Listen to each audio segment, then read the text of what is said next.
Hello children, it's story time again with Grandma. Today being Sri Krishna Jayanti, I am going to tell you a story of Sri Krishna and his connection with Ganesh Chaturthi of Lord Ganesha. Now this is a very interesting story.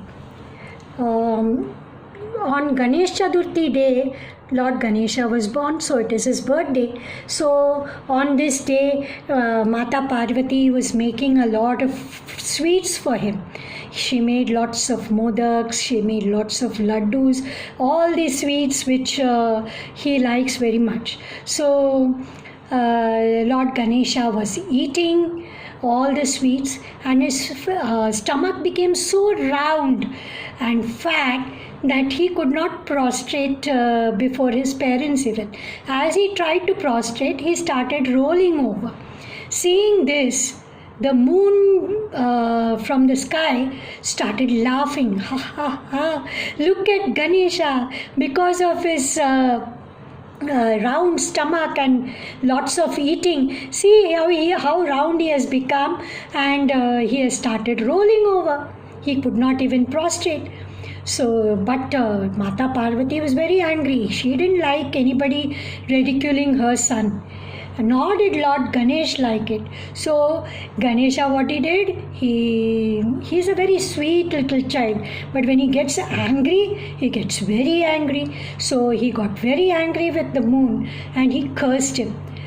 Anybody who sees you on this particular day, that is Ganesh Chaturthi day, they will be falsely implicated. They will be cursed. They will be accused of something which they have not done. So the moon asked for his forgiveness, but once a curse is given, it is given. So this curse was very powerful and it would affect anybody and everybody who saw the moon on Ganesh Chaturthi day. Now, how is there a connection with Sri Krishna? Sri Krishna was not an exception to this curse. That is what we are coming to. During his rule in Dwarka, on Ganesh Chaturthi day, Rukmini Devi had made lots of kheer. So she offered the kheer to Lord Ganesh and then gave the kheer to Krishna to eat. Now, as she placed a vessel with the kheer in front of Lord Krishna, he could see the reflection of the moon in that kheer. Now, Lord Krishna knew it was Ganesh Chaturthi day and he knew the curse. So he knew that he would also be falsely implicated in some action. But when that would come, that was anybody's guess. So he was waiting for that day actually. Now what happened? There was a businessman in Dwarka. He was called Satrajit. He was a very great devotee of Surya Dev. Now he worshipped Lord Surya to such an extent that Surya Dev came in front of him and he offered him a gift. Now this gift was a dazzling gem.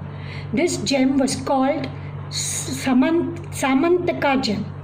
Now the Samantaka gem had a very good attribute to it. It was kept in the puja. As soon as Satrajit would worship Lord Surya with that gem, it would give lots of gold and jewelry, gems, precious gems and things like that. So Satrajit would get wealth every day from this gem. He became very wealthy. But people of Dwarka thought that he was not using it for anybody else and all the wealth was concentrated in his house.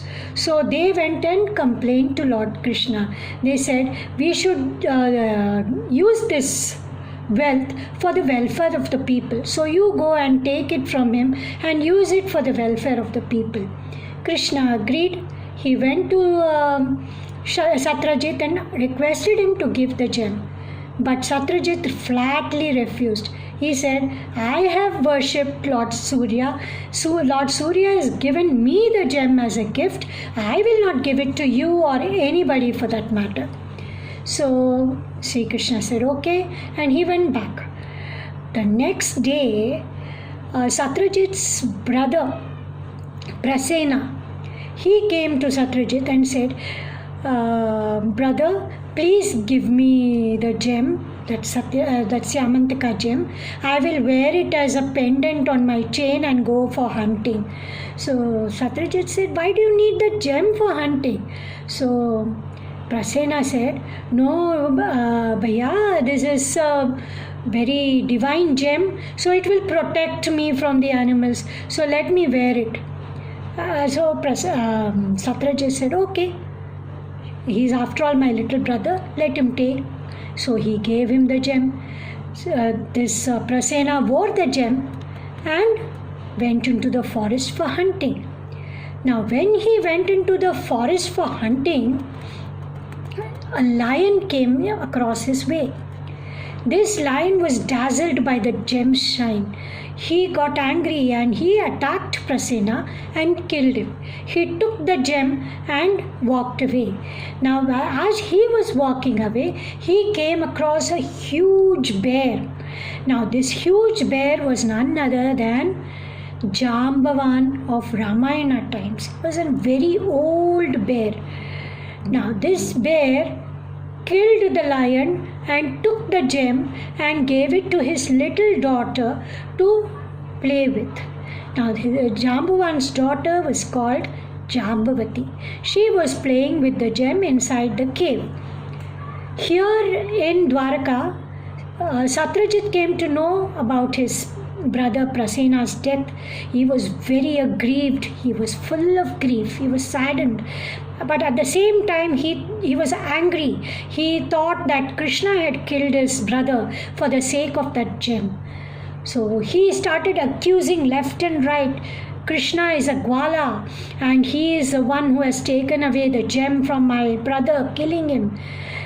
So Krishna came to know about this accusation. Satyajit did not stop there. He went to the court of Krishna and accused him in front of everybody. Krishna could not bear this. He knew it was the curse of Lord Ganesha which was working on him, but he wanted to clear his name. So what did he do? He said, Satyajit, I am going just now. I have not done anything. I have not got the gem with me. I have not killed your brother Prasena, but I am going to go to the forest, find out the real killer and bring back the gem to you.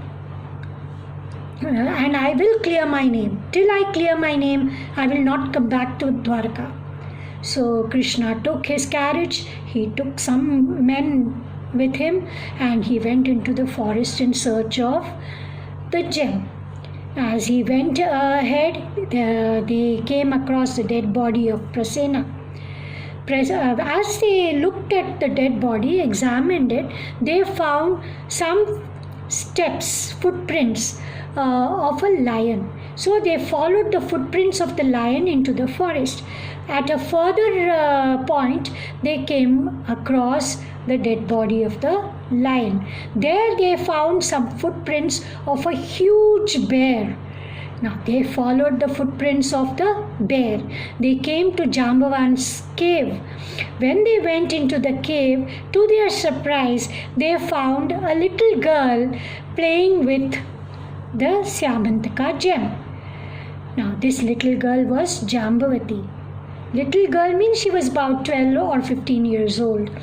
Now at that time, Krishna asked Jambavati to hand over the gem. Jambavati refused. She ran across to her father and said, some strange men have come and they are asking for the gem from me. What should I do?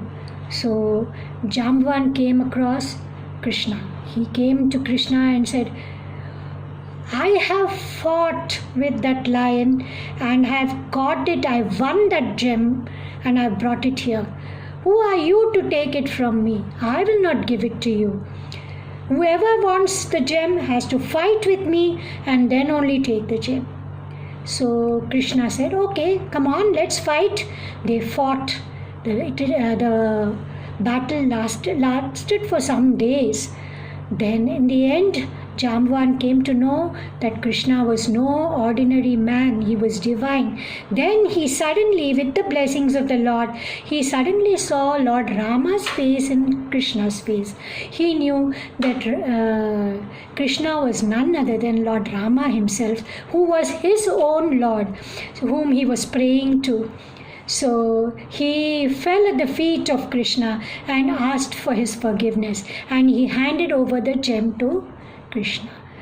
Now Krishna, he also said that please take Jambavati also, Jambavati as your wife. So Krishna took the gem and Jambavati, blessed Jambavan and went back to Dwarka. He went straight to Satyajit's house. He said, this is what has happened. Here is your gem. Now Satyajit was really sad. He felt very bad that he had accused Krishna falsely. So he fell at his feet and asked for forgiveness. And he offered Satyabhama, his daughter, in marriage to Krishna. And he also offered the gem back. But Krishna said, now I don't want the gem. I don't want the Syamantaka gem. You keep it with you. I will take Satyabhama and Jambavati and go back to my palace. Thus, Sri Krishna cleared his name in front of Satyajit, and he took Jambavati and Satyabhama as his wives and went back to his palace to Devi Rukmini. How did you like this story, little children? I hope you liked it. And I will be back with another story next week, same time. Till then, bye.